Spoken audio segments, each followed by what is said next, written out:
This is a Truth Table public service announcement. Y'all, it is chaotic out here. Stay tuned for a message on how you can resist the political chaos. Sisters, how y'all feel?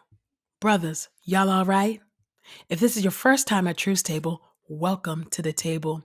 And if you've been sitting at the table with us all these years, we are so grateful that you have been listening to us through these years, and we are inviting you to partner with us and support our work at patreon.com/truthstable. Now pull up a chair and have a seat at the table with us. Hey y'all, welcome to Truth Table, Midwives of Culture for Grace and Truth. I'm Ekemini. And I'm Christina. This table is built by Black women and for Black women. So welcome to the table, C. How you doing, girl? Doing well today. And how are you? I'm good. You see how I only had to do one take on that one. You know why? You know what happens when you have a meal? Well, when you have a meal. Yes. When the brain is nourished, it helps your enunciation. That's right. It makes a big difference.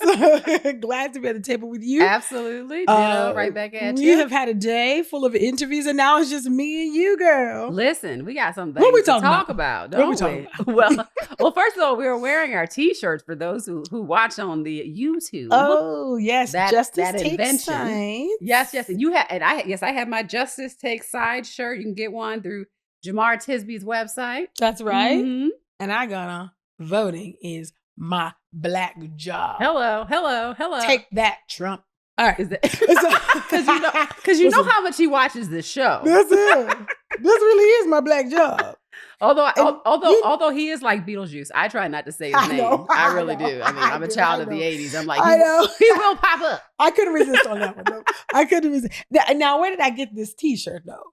Oh, well, let me tell you, you got it in Chicago. I did. At the Democratic National Convention, y'all. And so we're going to talk about what it was like for the Holy Roller Truth Table team to go to this political convention. And full disclaimer, it would have been interesting to be able to attend maybe a variety of them, but you should know why.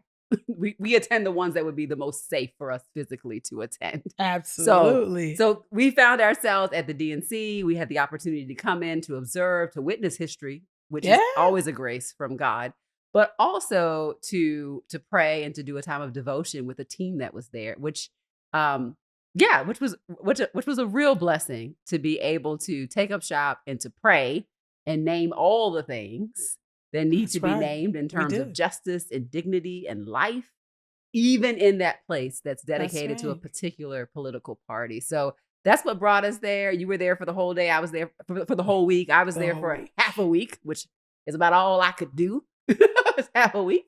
But yeah, it was an experience I will never probably forget.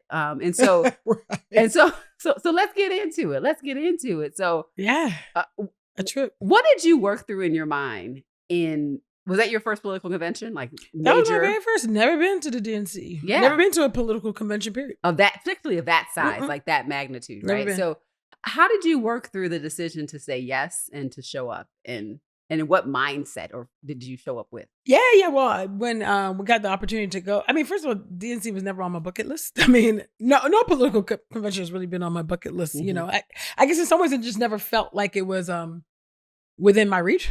And so it just wasn't, something I aspired to. One day I want to be at the DNC. Yeah. But when the opportunity came and it came actually quite suddenly and kind of last minute, in the grand scheme of things. Yeah. I was like, okay. I mean, I'm game because I'm a political person, and so I'm always, advocating, doing political work behind the scenes, and then also on the front lines, protesting. So, my whole life is political. So to me, it made sense, to go. And so, and to go with the express purpose of being, of really standing on the wall, right. With prayer, leading devotionals. I was like, that's what we need. So I was like, and we know that what we see, is not simply just about politics and economics and what we see. We're really battling spiritual forces, and heavenly places. And so, in high places. And so to me, it was a no-brainer, to go. What about you? Were there any calculations and things you had to consider? I don't know if I would say that it was quite as easy as a no-brainer for me. Okay. I do think that where we show up, I think that This is not because we're famous by any means, but I think where we put our presence, where we put our person, sure. it does matter because we can't always control how our image, how our voices are being used. That's true. With that being said, my rule of thumb has always been wherever I go, if I can go as myself, then I am typically willing to go. Sure. I'm typically willing to go. Unless I sense there's a way in which my face, my voice, my words will be suppressed or co-opted in an unhealthy way. And so I think for me, it really had to do with what was the purpose in attending. And I think first and foremost, the purpose was to take up a space of prayer and to lovingly, but unabashedly, through prayer, name the strongholds, name the principalities, name the problems and issues that we see in our political landscape. And certainly, and first and foremost, because that's the house we were in, was in the context of the Democratic Party. So it wasn't like our prayer wasn't like, hey, them over there. It was like, no, them up in here. And I think we have to be wise about that. I think Christians are known for praying about something outside of them.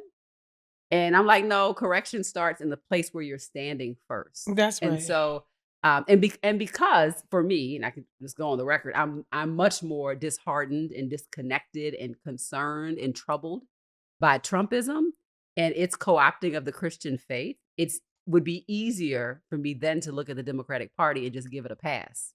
Oh yeah, for sure. But I'm like, no. There's some raggedy ways too. I mean, and let's bring that before the throne of grace, right? So I was grateful to be there, and again, it is not lost on me, like the historic nature of that experience. To be in a place where the first Black woman, first woman of African descent and Asian descent, is at the highest level of political office in terms of nomination. For sure. In history. Huge. And so while there were things about the experience that I feel like that was a miss, that was a hole, that was a problem, I am still grateful to be alive and to witness that particular moment. Yeah, I think it was powerful for us to be able to be there in some ways really a prophetic function. Yeah. Which is how we operate anyway.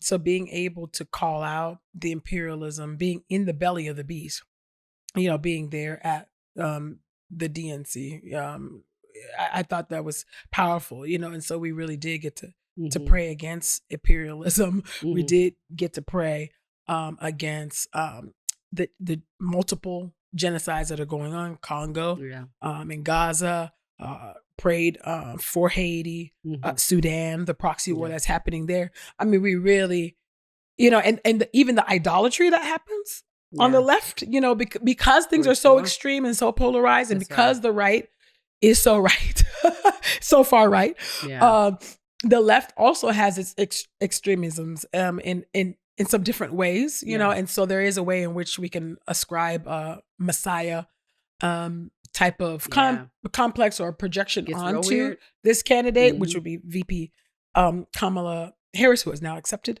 the nomination, which is historic in and of itself. And so there can be a way in which we do want to turn a blind eye, give a pass. But I'm proud to say that that's not what happened, at least not with us there at Truth Table. And even when she gave her acceptance speech, there were some issues with the speech, in my opinion.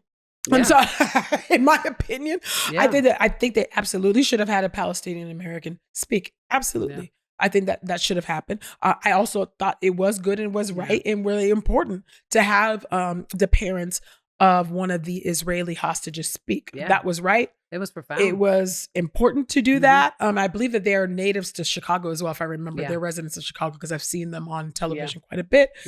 So that was right to do, but it was also wrong to erase the Palestinian voice and experience as they have experienced much in this case, in this scenario, greater suffering with regard to the ongoing genocide that is happening right now. I thought that was a miss. I thought it was wrong. And so when VP Kamala Harris, was giving her acceptance speech and she got to the portion about Israel and Gaza, although she didn't quite, it took her a while to get to Gaza. It was set up in a very political way. I mean, like sentence by sentence like that was, very, very, it felt very lopsided. in that regard. And there were few of us. We were there with our sister Lisa Sharon Harper. There were also Christians there for Democrats for Palestine. I saw their garb. I can't think of what it is right now. So forgive me for that. But when that happened, a few of us did yell out, "Ceasefire now, free Palestine," because it was just like, no, like, this is historic, and also this is wrong, And so being able to hold that tension, I felt a little bit of an exhaustion, in holding that dissonance for like 4 whole days, and for this whole cycle, right? Well, whenever Biden stepped down and she became there's this dissonance that we've been grappling with ever since, and it was really typified at the convention, at least for me, being there all 4 days. It was a lot. Yeah. Well, I know. Bless you. I didn't sign on for that. It was a lot. But, I would say that there are always consequences when we have incongruent convictions. Absolutely. When we're not, if you're a person who holds to, for example, kind of a Kenyan nonviolent perspective, that shows up not just in nonviolence and protest, it shows up in the language that you use, how you speak to people, how you parent your children, how you seek the good of your neighbor, to speak, how you care for your enemy, and even how you talk about them. So it's an ethic that has to permeate beyond just one particular moment. The same thing about a life-oriented ethic, a human dignity ethic. Absolutely. I am not surprised. I'm just not surprised when people are inconsistent on these things, right? It's painful. It's sad. It's disturbing. But there is a connection between the dysfunctionality of the pro-life ethic or the truncation of that within these different parties. They're not congruent on that. They don't have a true line conviction that's working its way through, which is why there can be some people that people feel like they passionately care about. We must fight for their dignity. And while there are others that are like, out of sight, out of mind, I'm not thinking about them. Yeah.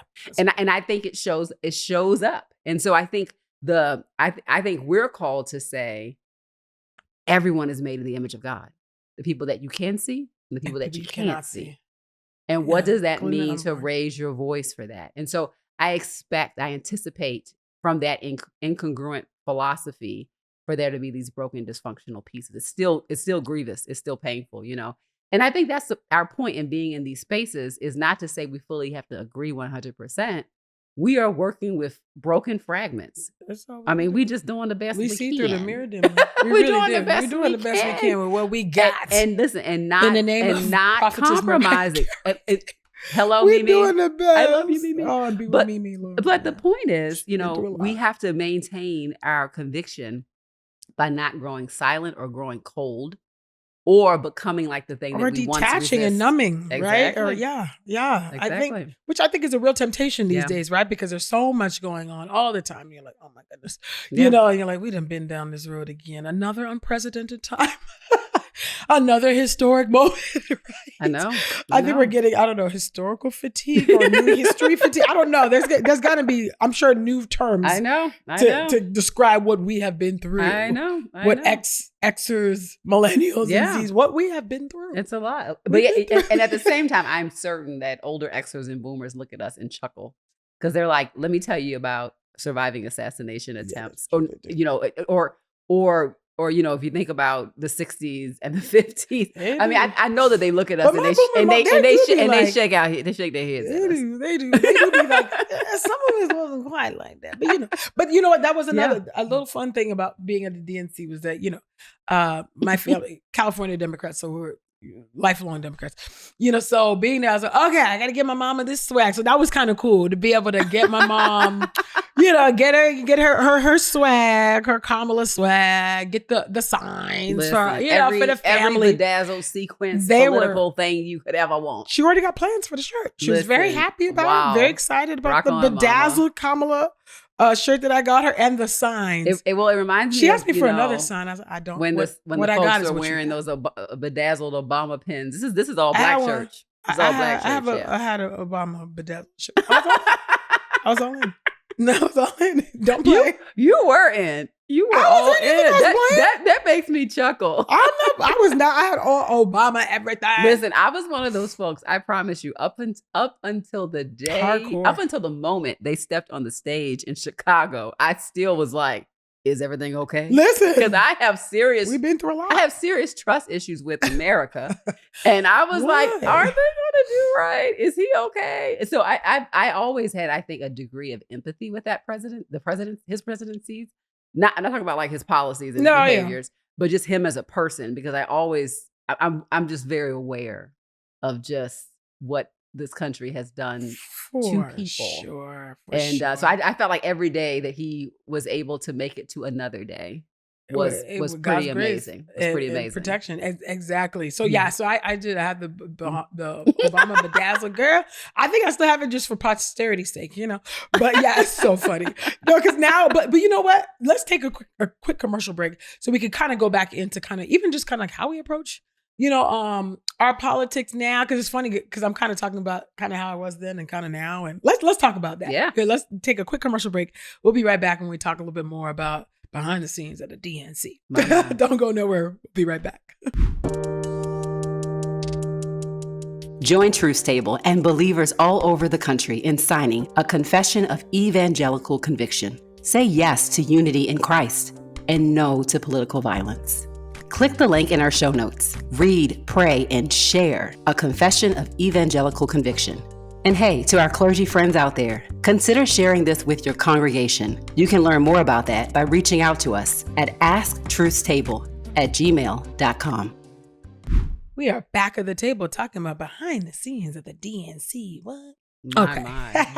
That is the word. What? Well, let's talk about some of the entertainment. We saw Stevie. Listen, well, first of all, and we saw Sheila E.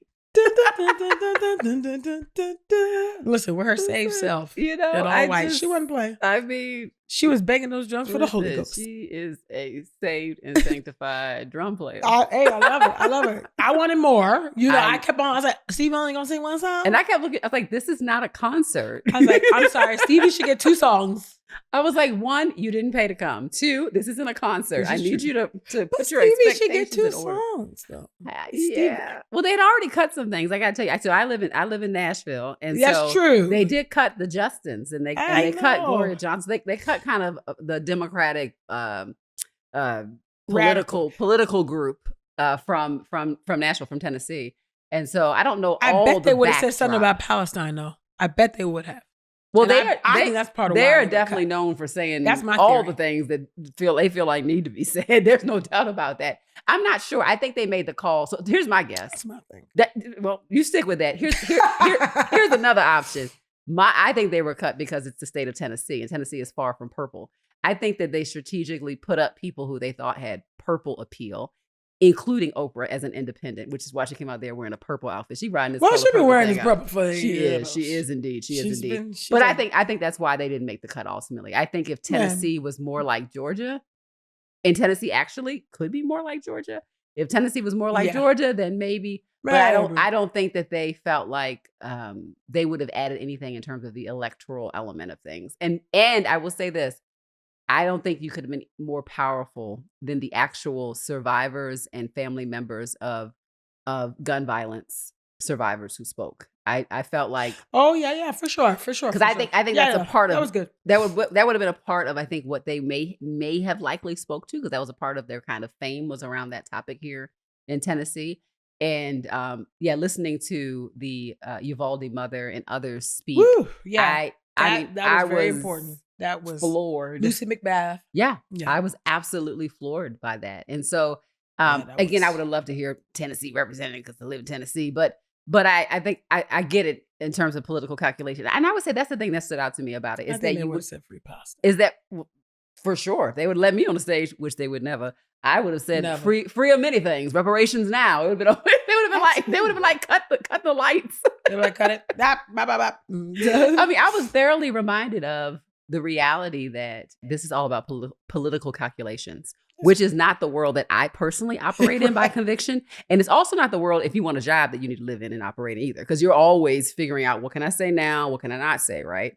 When you're on someone else's payroll. But I was cognizant that they are measuring things. There is a tightrope that's happening here about what message they want to amplify, what they want to shape, and what they're selling, right? Largely speaking.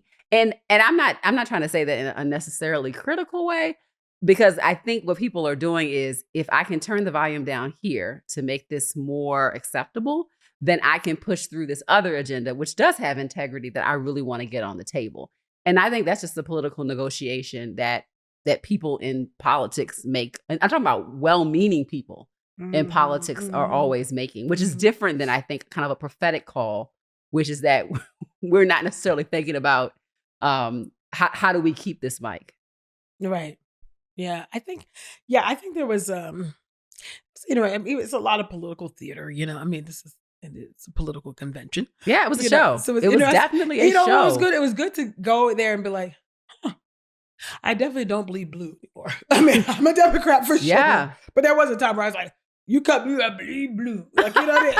I'm like, I think so I grew up in the opposite side of the country. I don't think I thought consciously like that, but Maryland is definitely a blue state. I mean, that's for sure. But I don't think I thought of it. I think I thought of it as, well, what are the other choices? There are no other choices. I mean, I think that's kind of how it wasn't like pro-Democrat. It was like, has just a different, it's a cultural thing too. Oh, for sure. It's very much a part of the cultural identity there in California too. So it's just very, very different. I agree. And in terms of political power, because of the size of that state. The size of the state. Yeah. I mean, it's huge, right? Yeah. So there's I went there and I was like, yeah, it's good to know that. Yeah. You're like, I see things differently. And why is that? Well, I think I've just shifted on, so many things. I don't agree with every jot and tittle of my party, and I don't think any of us should, especially if we're kingdom people.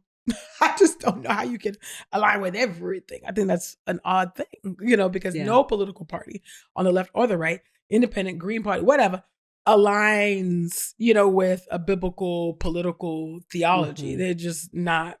It's not there. You're not going to find that. Yeah. Right. But I did think, but as I was sitting there and watching this little cult-like, because I'm quite sure there were moments. I'm quite sure that at the RNC there was a cult-like type of thing. I'm just saying, this is just kind of like, not when they were wearing those maxi pads on their ears. Oh my! That was wild. But all of them are wild, but there are levels, saints. There are levels. I think watching that and just seeing some things and just thinking, okay, I think that this was interesting. So I thought you may not have been there yet, but and it's one of these days, I don't know. So there was a lot going on, y'all, that week. It was maybe day 2 or whatever, but it was the abortion, reproductive, rights portion. During when they wanted to highlight a policy issue, they would dim the lights and I think I watched pieces of that at home though. Yeah, mm-hmm. And I thought I was thinking, one, man, like the ways the Democrats have allowed the Republicans to set their agenda, I think is interesting. One, mm-hmm. 2, and I'm not suggesting that this should not be something that reproductive rights and all that it encompasses, mm-hmm. Should not be a forefront policy issue. But I do think that where they missed, in my opinion, was focusing solely on abortion and not expanding the conversation to the threat against IVF. Yeah. Through the threat about access to contraception. I thought that was a miss because a lot of people actually do not know that about that. I actually had a conversation maybe 2-3 weeks ago with someone that didn't know, like, oh, I didn't know that there are IVF restrictions, that they're coming for IVF. Yeah. I didn't know that they're coming for contraceptives and birth control and all of these things and condoms. I didn't know that they were. I was like, yeah, And so I think it's really important for that actually to be amplified because that gives much more room. Mm-hmm. I think for people of faith and conviction that struggle on the abortion issue and have legitimate issues and convictions against that, to understand like, oh, wow, there are, in addition to that reality, this, the very means by which you used, IVF to have your child is being taken away from other people. Mm-hmm. And we know how significant IVF has been, particularly for people that have fraught fertility journeys within the church. How many of our friends do we know that use IVF, or family members or people that want to do that, or people that we know who have frozen their eggs, right? Because they're hoping to use IVF in order to have children. So I thought that was a miss, because I think people need to know that. Mm-hmm. People just need to be more aware of that and cognizant that, it's actually not just abortion on the ballot. It's IVF, it's contraception. It is all of these things that matter a great deal. So I thought that was my sense is, though, from again, like the political calculation piece, right? Yep. Is that people, when the language you saw people saying like abortion is on the ballot. And that's because they have found that in the most recent elections, that when that is on the ballot, they're able to have a blue wave because they're drawing people out in that way. And so it is significant and a significant issue, right, for people. And even people who may have their own personal convictions are, for the most part, if we look at the data on this, the majority of Americans live in a place of wanting there to be legal access, certainly for, in the cases of incest and rape and a threat to the life of the mother, exactly, you name it. Yes. That it is really only these very kind of fringe groups that are often like, no matter what, I don't care what the conditions are, I don't care what's happening, this is how it has to be. That definitely represents the polls and the polarization on that topic. So I think they were attempting to express the complexities of the story and humanizing it beyond a talking point, which I always think is good for, regardless of what the political affiliation is. Politics impact people's real lives, for sure. So I think that is important, and they did do a good job of humanizing that. They of letting, particularly lifting up those examples. Yeah, Anyway, I didn't need to repeat it because it's actually quite traumatizing. Yeah, but they did bring up those particular situations where it was absolutely required. And that's what they chose to lean into. They leaned into these examples that had to do with safety of the mother, that had to do with kind of trauma or incest, and abuse, sexual trauma, you name it. And they now, with that being said, they actually leaned further away from more of kind of the pro-choice shout your abortion narrative that was kind of in play maybe about 10 years ago or so. Yes. That was not a narrative. They did not, which I thought was smart not to play that narrative, right? So I do think there's a need, again, to humanize the story for different people. And again, as a person who's unabashed, I just think that when you let other human beings say the value of another human being, we always get it wrong. We always, we set it too low. We set it too low. And that causes genocide. That causes what we see in Gaza. That it's devastating consequences. All of it. Absolutely. So I that's what I mean by having kind of a congruent life ethic about the dignity of humanity. From womb to tomb, that just has to be in place. And then we'll see the contradictions. We'll see the inadequacies bubble up, right? Yeah. What were some of the highlights? This will be probably my last convention of any kind, probably, as the Lord is like, you better go. But because it was like, I'm gone. Because it was an interesting thing. And again, I consider myself very political in the sense that, like, we better care about what's happening. But I have chosen, and it's a choice, I've chosen not to function in politics in a way that's on the nose, right? Right. So, but what were some of the highlights for you? What are some of the things that you imagine that you'll be telling stories about years from now? Stevie Wonder. Step one. I did go to the Songs to the Key of Life concert many years ago. It was really great. Anyway, but y'all know I'm a music person. I was like, oh my gosh, Stevie. Yeah. The highlight, this is funny, night 4 was, gosh, I don't know. There were some highlights. It was the entertainment aspect, but it was also seeing VP Kamala Harris accept the nomination. Yeah. Even when I had some problems with the speech, because we can walk and chew gum at the same time. I can respect and honor the fact that I just witnessed her story. Come on. Her story, not history, her story. And so that was really a surreal, like, wow, this is really happening. Listen. I thought that was, I thought that was fascinating. I love seeing her nieces and nephews and, Yeah. the whole family showing up and pulling up. That's how I would do it. Absolutely beautiful family too. Absolutely. Her sister Maya. So and then the brother-in-law as well. His name is escaping me at the moment. I thought that was really great. The family just being there to support and to testify to not. Well, I guess to humanize her in some ways, right? Because we do dehumanize political figures. That's for sure. They are fully human, absolutely. But we, the media, the people, dehumanize them, right? And reduce them and objectify them in ways that I think are not God-honoring. Yeah. And so I thought that was really cool. But yeah, it was awesome. It really was awesome to see her. I was like, this is really happening. We have a Black woman, a Black and South Asian, I don't want to get mad at me. No erasure. I mean, for a full story. Like what? As the Democratic nominee? I don't know. It just, again, something else that wasn't on my bingo card. Unprecedented again. Yeah, I just didn't have, I never really had that, I never thought we'd see a Black president. So there's that, even as a wee little child, never, the pessimism started very early. So I wonder why. Good reason. I never thought it would happen. And I never, so this was never even in my, racist. This was never even on my dream card at all. I was like, okay.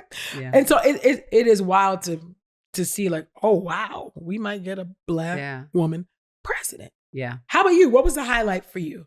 Yeah, no, that's it is a big deal. So I think there are tons like the things that we've already talked about. I was struck, and I think maybe now I'm just finding the words to say it, this is not about her policy or her political approach. This is just about her as a person. I was struck by the way in which her very being pulls down the narrative about what it means to be a woman who has a full life. Because there are some, not all, but there are some on the right who would criticize Kamala Harris and make a caricature of this kind of woman who is doesn't have a family, so she doesn't have biological children. Yeah. And yet she seemed to be the opposite of alone.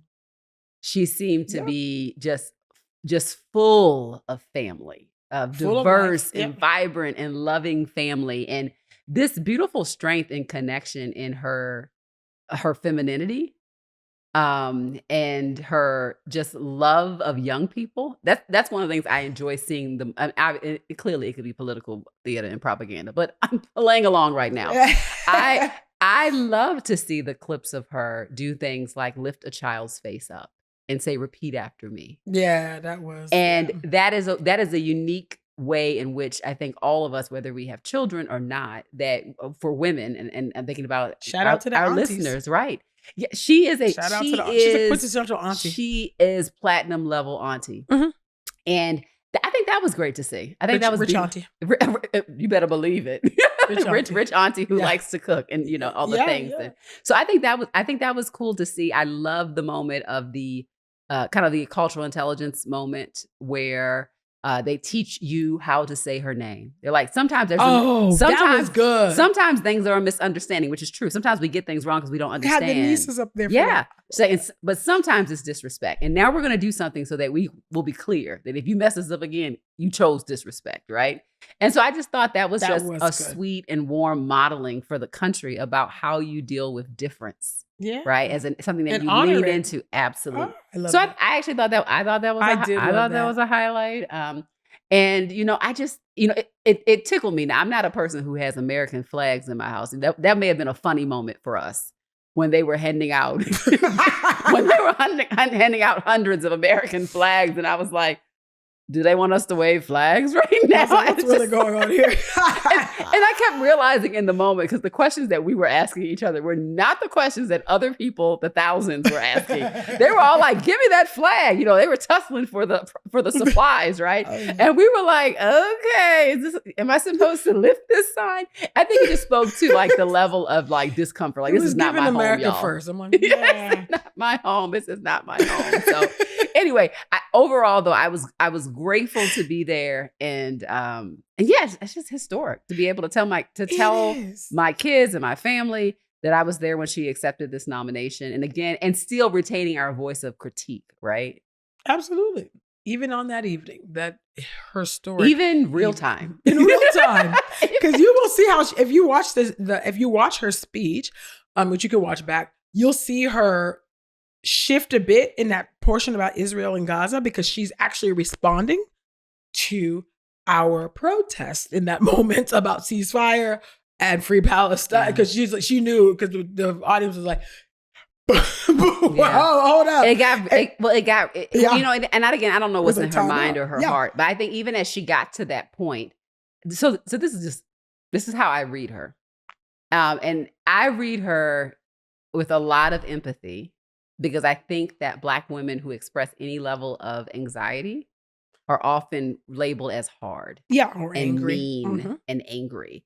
And I believe that she, even when she shifted to that part of the speech, her first sentence to me read, I was like, okay, she knows this. Here comes the moment. Here comes the moment, right? Yeah, for sure. And and I think her "here come the moment" often reads as like a tightening. Like I think she gets as I experience her in interviews, I feel like instead of taking a breath and leaning back, she goes into defensive mode. And I recognize that in myself and in other Black women too, but it easily reads as a lack of compassion. And I'm going to give her the benefit of the doubt and say that there is compassion. I hope, Lord, I hope. We gonna find out. I hope. But I think that that's something that she has to, and has to continue to work on and to grow in terms of her speaking. And part of the role of that level of leadership is to convey, obviously, truth, but also compassion. Yeah, for sure. For sure. So anyway, it was really great to be there to witness her story. And I was really happy that, that we didn't drink the Kool-Aid to the point where we could not resist even in that moment, because I think that's the temptation too. And so I'm excited, that if she does become our next president, I look forward to seeing some of that compassion come forward. And if it does not, then I look forward to actively protesting and pushing toward that. That's what we do. Indeed. So anyway, so glad that we got to sit at the table and talk about our behind the scenes experience at the DNC. And thank y'all for taking a seat at the table with us this week. Let's keep the conversation going. Share your thoughts with us about the DNC. If you watched it, what did you think? What were your highlights, lowlights? What did you take away from it? You can email us your thoughts at asktruthstable@gmail.com, or you can send us your thoughts on Instagram, Facebook. We are also on X, formerly known as Twitter. You can rate and review the show on iTunes and subscribe on your favorite podcast player. Truth Table also has a Facebook Black Women's Discipleship Group. So make sure you follow us on Facebook and answer the entry questions, and you will be admitted into that group. You can send your love offerings to patreon.com/truthstable. We always appreciate those love offerings. Or you can send them to paypal.me/truthstable. We have been your hosts, Ekemini and Christina Edmondson. We'll see you soon on the next Truth Table. Bye, y'all.